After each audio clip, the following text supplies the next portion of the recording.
Buenas tardes, alumnos. El día de hoy vamos a hablar de la simulación como métodos de posicionamiento del paciente. Aprendizajes esperados: aplicar protocolos de preparación de sala, equipos, accesorios y elementos para la realización de tratamientos radioterapéuticos. Objetivos: revelar y entregar las imágenes tomadas durante la simulación al profesional responsable. ¿Qué es la simulación? Para llevar a cabo la planificación de cualquier tratamiento en radioterapia, tenemos que realizar la simulación. Recordar que simulación significa, en el fondo, tener las mismas condiciones para el tratamiento y es colocar al paciente siempre en una misma posición, ¿ya? Dependiendo de los tipos de campo, en el fondo, el posicionamiento del paciente va a variar. La gracia de la simulación es que sea algo que el paciente pueda reproducir de manera fácil, sin de que a él le tome demasiado esfuerzo, ¿ya?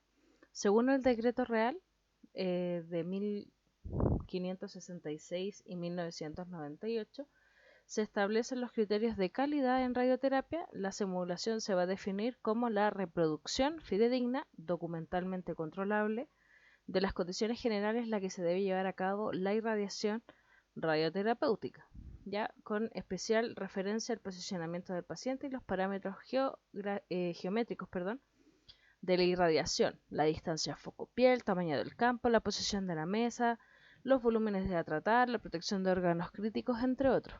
En el fondo, la simulación es que el paciente pueda reproducir durante los tratamientos, y en los documentos se debe indicar todo lo que se va a hacer, es decir, la posición del paciente, los aditamentos que lleva, la cantidad de dosis que van a tener los órganos, los tipos de campo, el tamaño de los campos, el uso de la mesa de tratamiento, los volúmenes que se van a tratar, la protección a los órganos críticos, la dosimetría, entre otros, ¿ya? La simulación de todo tratamiento con radioterapia va a tener como objetivo la comprobación física sobre el paciente del cálculo dosimétrico realizado, que en el fondo va a ser cómo se distribuyen los campos de radiación y en cómo afecta esto la dosimetría. De manera más concreta, consiste en localizar los volúmenes a tratar sobre las imágenes obtenidas del paciente simulando las condiciones de tratamiento. Es decir, nosotros vamos a una sala de escáner, ya que es muy similar a la sala de tratamiento en radioterapia. Es muy parecida como un acelerador lineal, pero este es un escáner. Ya, dependiendo del tipo de tumor, nosotros ya tenemos imágenes previas y un PET-CT. Entonces lo que nosotros decimos es perfecto. Si el paciente tiene un cáncer de tipo, por ejemplo, de mama, se va a hacer la simulación del paciente con el plano inclinado, con todos los aditamentos, ¿ya? Entonces, en ese caso, lo que vamos a hacer va a sacar un nuevo escáner sin los aditamentos y otro con los aditamentos. Se va a marcar el isocentro del tumor con las imágenes de tomografía computada, ¿ya? Y le vamos a hacer unos pequeños tatuajes al paciente, ¿ya? ¿En qué consisten estos pequeños tatuajes? Es que el sistema de láser siempre lo debemos dejar en esa posición. Y a raíz de eso, el equipo se va a mover alrededor del cuerpo del paciente simulando los campos a irradiar. Ya con eso es lo que vamos a trabajar. En el fondo, cuando nosotros hacemos el proceso de simulación, recién ahí nosotros podemos generar los campos de radiación, la dosimetría. Una vez que el médico aprueba esto, se revisa la dosimetría con el físico médico, con el radioterapeuta, se aprueba y vamos a hacer otra simulación que en el fondo es traer al paciente e indicarle cómo va a ser el procedimiento, pero en la sala de tratamiento. Obviamente no se le va a dar radiación porque ahí se le indica cuándo comienza, digamos, las sesiones de radioterapia, en el caso de que fueran varias, ¿ya? Entonces, en el fondo, existen dos tipos de simulaciones, que es la simulación convencional, que es la que yo les expliqué, y la simulación virtual. La simulación convencional se va a emplear usando el tratamiento que se planifica en 2D y que actualmente se utilizan sistemas o equipos que simulan, son para eso, ¿ya? Antiguamente se utilizaban las placas radiográficas para realizar esta simulación, y en el fondo la técnica consiste en posicionar al paciente en la unidad de tratamiento y administrar una pequeña dosis de radiación. ¿Cuál es la gracia? Es que esta imprima o se puede impresionar en el fondo la placa radiográfica situada de manera perpendicular al eje de las de radiación, ¿ya? Cuando esta placa era revelada, se comprobaba si la geometría de las correspondía al volumen tumoral a tratar. Ya eso se hacía antes. Ahora en la actualidad tenemos equipos simuladores que combinan el sistema de láser de la sala de tratamiento con un tomógrafo computado, que era lo que yo les había explicado recién. El equipo simulación se van a utilizar en el fondo estos equipos que, como ya habíamos mencionado, van a tener características geométricas muy parecidas a las de una unidad de tratamiento de radioterapia externa.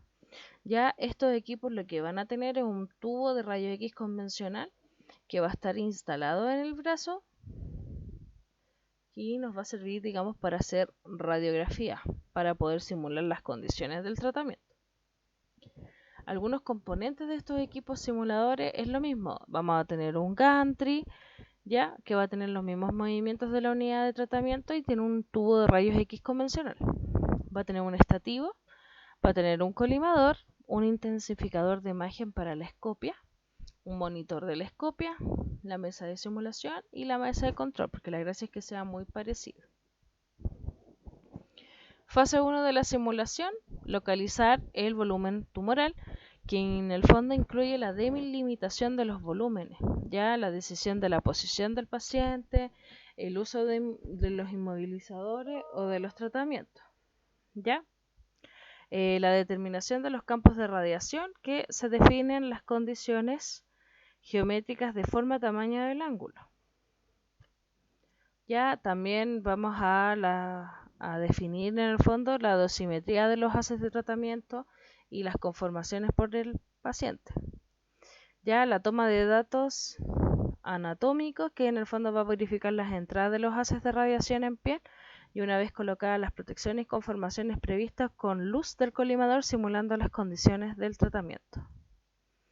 En la simulación virtual se van a simular las imágenes por la cual se van a realizar en el fondo la planificación de este tratamiento, y estas son obtenidas por un tomógrafo computado, y no es necesariamente no es necesario en el fondo usar un equipo de simulación. Ya la determinación de los parámetros del tratamiento de este tipo de simulación utiliza un sistema informático o un simulador virtual, digamos, el cual va a ser capaz de reconstruir de manera tridimensional las estructuras anatómicas del paciente y sus volúmenes a tratar. Esta simulación virtual, aunque ustedes no lo crean, chicos, es una de las que más se ocupa, sobre todo en centros en los cuales tienen alto poder adquisitivo para poder tener estos simuladores virtuales, ¿ya? ¿Cuáles van a ser las fases de la simulación virtual? Vamos a localizar el volumen tumoral, vamos a delimitar los volúmenes, vamos a indicar la posición del paciente, el uso de inmovilizadores, vamos a adquirir las imágenes, que en el fondo se van a utilizar un tomógrafo computado de simulación, donde vamos a tener las imágenes a partir de las cuales se va a basar la planificación de los tratamientos 3D. La elección de estos puntos de referencia del paciente, cuál va a ser el objetivo, alinear el mismo sobre la mesa, vamos a reproducir esta posición adquirida en el tomógrafo computado y tenemos que definir obviamente las coordenadas de posición del tratamiento. Vamos a delimitar el volumen tumoral y vamos a indicar cuáles son los órganos de riesgo en este volumen. Y esto también se hace sobre las imágenes que ya se obtuvieron desde el tomógrafo computado, que es de simulación, y las vamos a transferir a este programa de simulación. Ya algunos de los posicionamientos, chiquillos: tenemos las posiciones de cúbito supino o de cúbito prono. Tenemos también la posición de cúbito lateral. Tenemos la posición en hiperextensión de cabeza, que es con un cabezal. Estos tienen distintos tamaños, ¿ya? Y en general en radioterapia los podemos ver como el cabezal A, B, C, D, ¿ya? Porque van a variar dependiendo de la cabeza o dependiendo del ángulo que queremos tener para la cabeza, ¿ya? También tenemos la posición neutra de flexo-extensión de cabeza. Estas posiciones ya son como más específicas, chiquillos. ¿Ustedes cómo van a saber cómo posicionar al paciente? Según lo que diga la ficha técnica. La ficha técnica va a indicar todo esto, hasta el número del cabezal, si el cabezal A, B, C, D, etc. ¿Ya? Entonces todo esto va a depender del tipo de tumor, de la conformación de los haces de radiación y por supuesto del sistema de inmovilizadores que se va a utilizar, porque en el fondo lo que queremos es que el paciente tenga una posición cómoda. Y también la posición del paciente va a variar según la posición del tumor para no irradiar en el fondo tejido sano adicional ni los órganos en riesgo. Más importante aún, este posicionamiento debe ser siempre reproducible, preciso y rápido. Ya no debe ser algo complicado ni que tome mucho tiempo, porque en el fondo nosotros tenemos una agenda en radioterapia en donde se determina una cierta cantidad de pacientes que se tiene que ver. Ya, ahora vamos a hablar sobre la limpieza de la mesa de tratamiento. Algunos elementos que se pueden utilizar, obviamente amonio cuaternario, soluciones a base de cloro o hipoclorito, algunas de soluciones desengrasantes, sobre todo cuando los pacientes a lo mejor tienen mucha grasa en el pelo o en el cuerpo y que pudiese quedar sucio, chiquillos. Solución multiuso para vidrio, espejos o alcohol, ya el alcohol siempre es 70%. Producto para los sillones, un limpiador neutro para el piso. ¿Cómo se va a realizar la limpieza de una habitación? Si usted trabaja con un carro donde se transportan todos estos materiales de limpieza, el carro debe quedar frente a la habitación que se está limpiando de manera correcta, estacionado, dejando libre la puerta, evitando algunas obstrucciones en pasillos, etc. Al ingresar a la habitación siempre se deben encender las luces, corroborar todo el funcionamiento y recordar lavarse las manos antes y después de cada limpieza. Idealmente siempre, chiquillos, usar guantes. ¿Ya? Anotar cualquier desperfecto o irregularidad y reportarlo de manera inmediata para su reparación a la brevedad. ¿Cómo lo vamos a hacer? Vamos a comenzar a limpiar la habitación desde arriba hacia abajo y desde el fondo hacia la puerta. Primero se retiran los residuos y se va a comenzar a limpiar las superficies más cercanas al paciente y por último la limpieza al piso. Ya se va a utilizar desinfectante de acuerdo al cronograma establecido. Utilizar amonio cuaternario en la semana y peróxido de hidrógeno para los fines de semana. Obviamente porque los fines de semana no se trabaja con pacientes. Ya limpiar las ventanas, el televisor, los cabezales de las camas, limpiar todos los componentes del poliducto, aparatos que se utilizan, limpiar muebles, camas, barandas. En este caso son los muebles que están los aditamentos, chiquillos. Repasar los marcos de las puertas y los cuadros y limpiar obviamente la mesa de tratamiento.